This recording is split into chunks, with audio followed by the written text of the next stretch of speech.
Hi, everyone. Welcome back to Soccerex TV. We have a very special guest today, Ben Slingerland, Senior Business Development Manager at Catapult Sports. Thanks for joining us, Ben.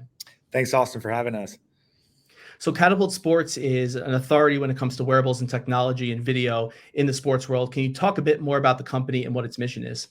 Yeah, so Catapult's mission is really to unleash the potential of every athlete on Earth, and we do so through two main product verticals: our wearable GPS devices and our video technology. Australian-based company, have been doing it for quite some time. The company was founded actually out of the 1974 Olympic Games in Montreal. Australia had a really tough performance. The Australian Institute of Sport was born out of that. The next 30 years was spent in innovation and research, and then the first devices were worn in the 2004 Greek Olympic Games, and then the company was founded in 2006, and we were off and running.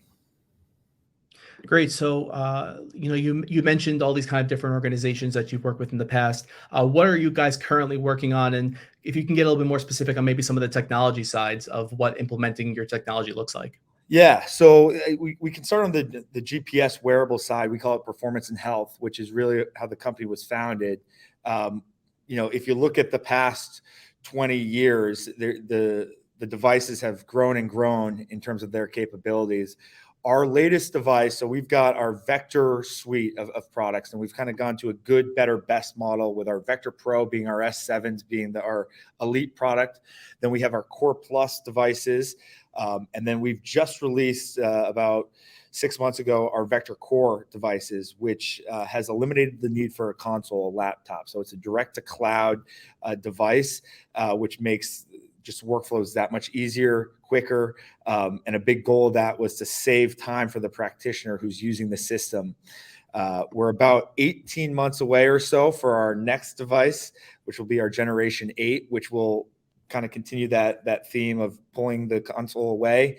The devices are getting smaller, lighter, and it's really about saving time. So just making sure that those workflows are as quick as possible. So that's on the wearable side.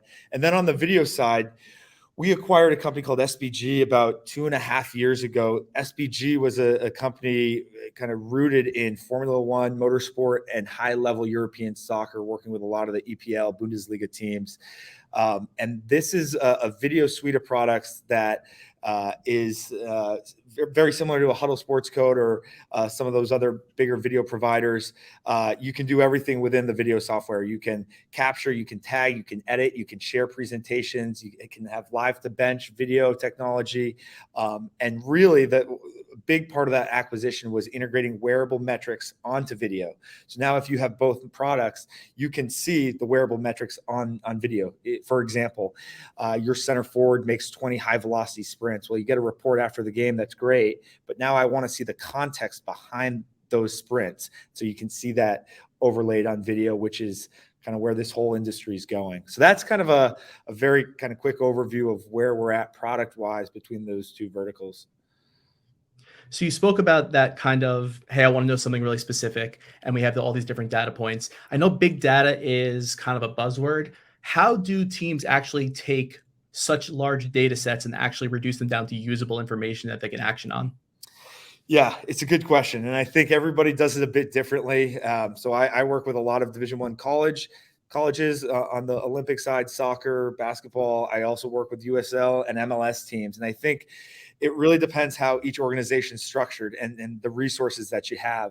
So we'll have some clients that work right within our open field software. So you download the data, and then a lot of these clients are picking 4 or 5 major metrics: distance, high speed distance, top speed, player load. Player load's one of our metrics that we've developed an algorithm. Basically, it's all encompassing movement across all 3 planes, which gives you a really good picture.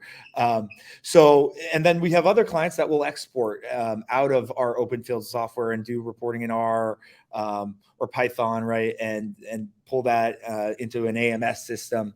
So it depends, right? Some of these clubs will have dedicated sports scientists. Some will have high performance managers. But it's really dependent on the club, what they're after. Everybody has different goals. Some are strictly using it to reduce soft tissue injuries. Others are really looking at it as from a periodization standpoint in terms of where they want to be match day -1, match day -2 from a loading perspective. So it's kind of an open canvas depending on who you're talking to and what they want out of it. As you mentioned, there's a lot of human element to this, but I wanted to bring in AI because, of course, AI is now the future of data collection and optimization. Do you guys have a view towards AI? What do you think maybe the future of that is with AI? And is there anything particular about Catapult that could utilize that technology? Yeah, I mean, it's certainly very relevant to all technology right now. We've stayed away from it for the most part, at least for now. I think it's coming, but right now we don't have a ton of interaction with AI in what we're doing. So when when you're working with these coaches and they're looking at all this data, like you said, do you guys also provide, would you say, kind of guidance on the best uses of it? Do you guys try and help them understand it? Because you know there's just so much to look at sometimes. 100%. And that's, I think, one of the things that separates us from the rest of the market, right? So now if you look, it's become a very saturated market on the wearable side. There's a lot of companies out there doing it, which I think is good in that it's a testament to how valuable this data is.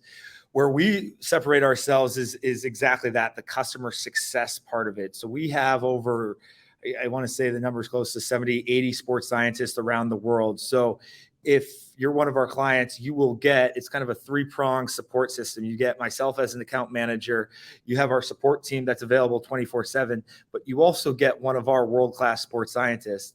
So for example, with our Major League Soccer clients, I pair up with one of our sports scientists, Matt Pell. Matt Pell has over 10 years of experience in the AFL, which is where our technology was really originally founded.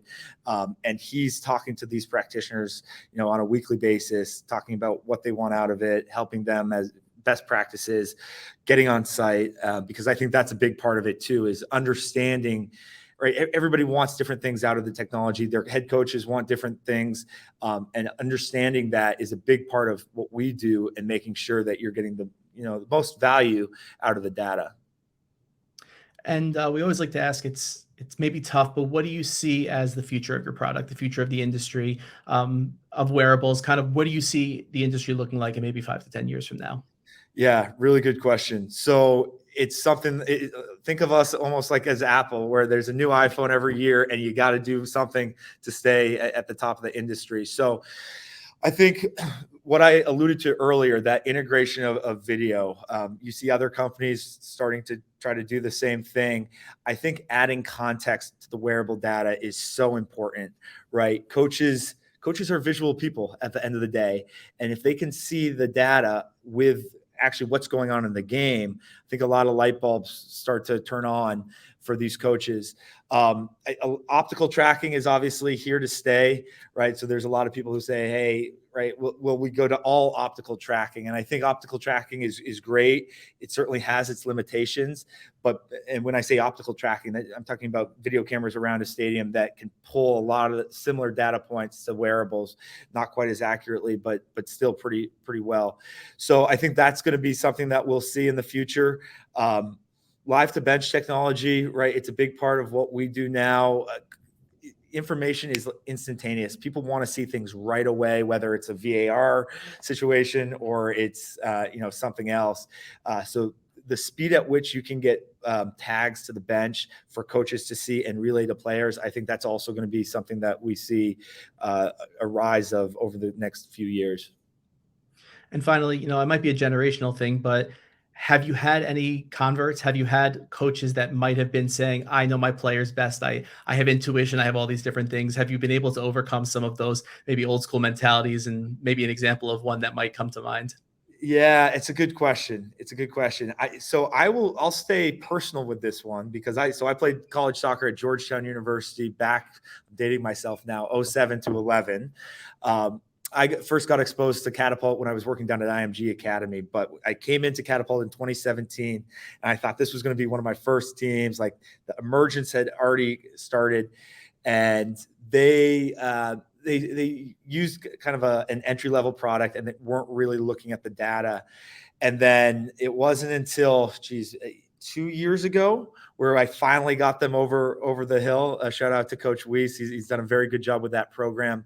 And they're really looking at it, right? If you go on their social media, guys are always wearing the vests.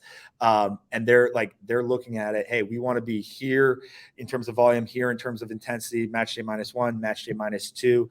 That's an example of a college client that has leaned into it. At the Major League Soccer level, everybody's using something, and they're using it pretty well. But you're starting to see kind of the trickle down effect where college, even high school, youth academy, everybody's starting to look at this data more and more, because I think people understand using this data well can really help optimize performance on the field.